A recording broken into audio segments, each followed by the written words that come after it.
Good morning, Abuja. It's a lovely time to be here again. It's wonderful to be on your screens again in agriculture for today and tomorrow. My name is Daniel Black, and it's always a pleasure to be bringing smart solutions for greener harvest to support in the fight to combat food insecurity in Nigeria.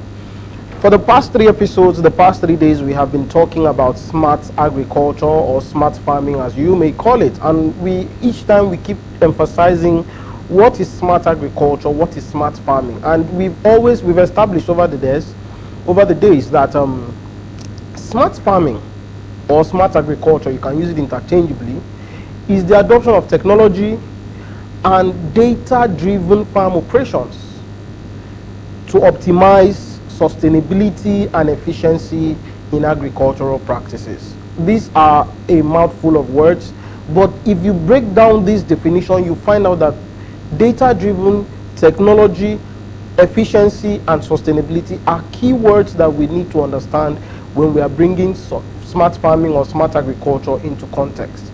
And we've also tried to establish that smart farming, smart agriculture does not necessarily have to be limited to or applied only to commercial agriculture. It can be applied even in backyard farming to optimize yield. You can have a little space in your backyard and still optimize your yield and still produce and have so much efficiency while also reducing the energy and the stress involved in farming. This is Agriculture for Today and Tomorrow. It is a media for agricultural development project of GSAI, and here we promote smart solutions for greener harvest. Today on the topic, we will be delving deep into the data that is needed for smart farming. We are talking about data-driven farm operations. What data? And when you say data, I'm sure that you have an idea that data basically, in a very simplified term, is raw information. Raw information, you would call it. Those in the IT sector would call it raw information, unprocessed information. Is gathering insights, gathering prolonged long-term information from research, from historical operations, and all whatnot. So we keep talking about data. Do farmers actually need data? What will they use this data for? We are going to be exploring some key data that can be used by farmers to optimize sustainability and efficiency in their operations. We will be going deeply into that after this short break. The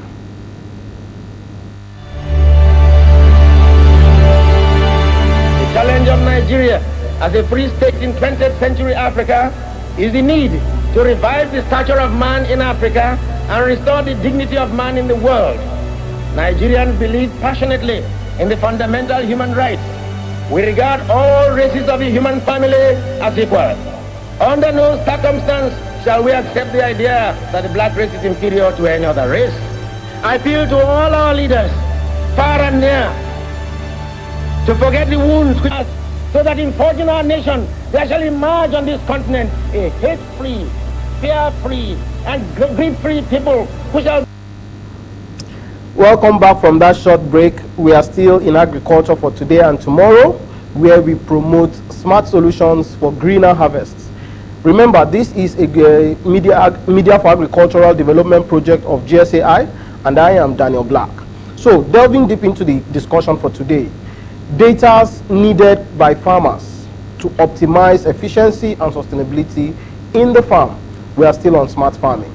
The first data we will talk about today is the land size plant population ratio. You see, so many farmers keep farming and they are not able to tell what quantity of crops they are going to harvest. They are not even able to tell what quantity of crops they need to plant.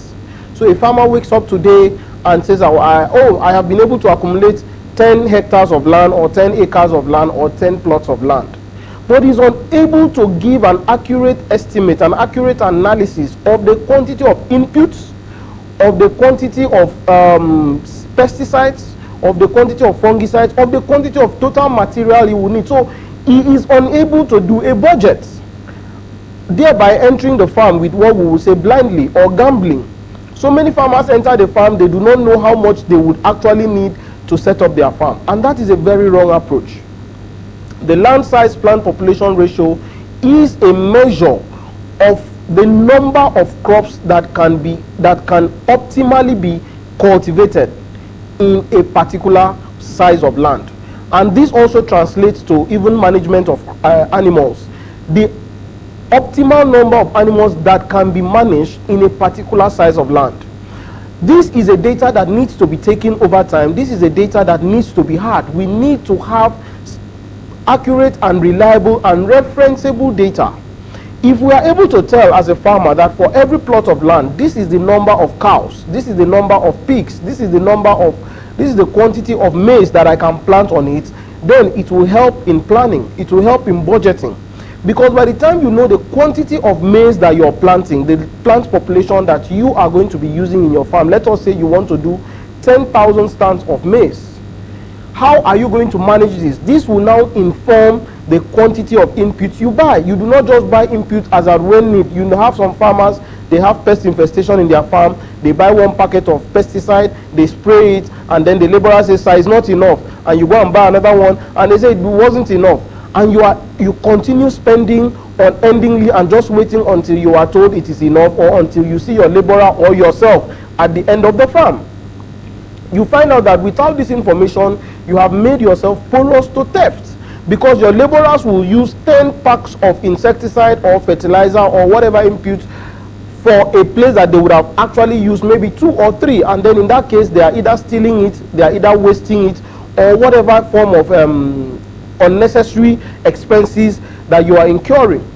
It is important that every farmer has an understanding of his plant population land size ratio to be able to make accurate and proper planning for the inputs, to be able to give proper financial projections as to the costs that he will be incurring. And this will also come in when you are, for example, asking for a loan, asking for a grant, or maybe calling for investors. You have to have a data-driven projection, not projection based on your thoughts, not projection based on your cultural practices. Oh, in this our land, we used to plant this. Obviously, cultural practices have been debunked severally, because the quantity of maize being planted naturally on our farm by virtue of spacing, we have found out that we have been wasting land. There are proper land size plant population that will optimally increase the yield of your crops. So where you should have been getting 1 ton, 2 ton, 3 ton, and this has really affected our farmers. Like on Monday we had talked about where farmers in Nigeria are barely able to get up to 3 tons of yield from their 1 hectare of maize. And plant population is one of the key problems, because most times you see some people planting 3 and then they now give so much space, 3 seeds in one hole, and then they give so much intercrop spacing, while you see some people planting 1. But there has been established data, and then from your environment, when you have been planting, when you started planting, what works best for your soil. So before you plant, you have to do a historical data, you have to go out and do a survey. In this environment, how rich is the soil? Can the soil take 3 crops per stand? Can the crops take 10,000 stands per hectare? And then you now find out how well do they do, because it is not about planting 10,000 stands per hectare and you say, wow, I'm planting 10,000 stands per hectare, and then the crops of your crop are very small and they do not equate the number. You can have 10,000 stands and have barely 1 ton of harvest. You go to crop management. If you have an overcrowded space, you will not be able to control infection, you will not be able to control feeding, you will not be able to control diseases, and you will have your animals being malnourished, or you find them always fighting for resources, fighting for water, fighting for feed, fighting for space to even sleep. And then if you also underpopulate, you will find out that the money you are using to maintain a particular size of land, you would have actually had more animals in that. So it is important to always find out the land size and production ratio, to be able to tell what is the best quantity of crops or animals I can use on this size. We have spoken so much on that, and we will be going to the second data that is needed by farmers to be able to plan well. The second data is nutrient requirements of either the crops or the animals. Remember, this is agriculture for today and tomorrow. with it is a media for agricultural development project of GSAI, and we promote smart solutions for greener harvests.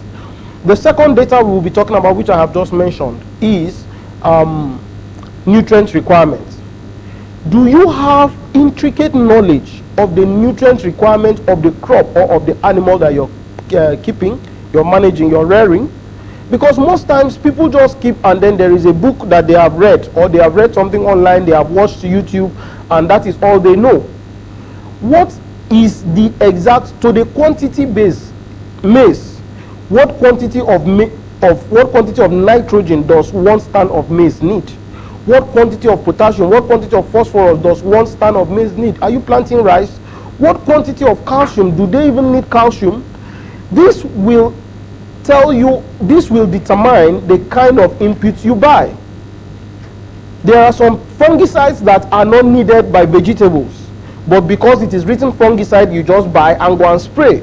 So before you go into management of any crop or animal, you need to understand, you need to find out the data on the nutrient requirement. Do these crops or do these animals need these particular nutrients? And then it will now determine what you are buying. It will now determine the type of thing you're buying. And then remember, you will also find out in the environment, in the soil. By the time you do a soil test, we spoke about soil test in our last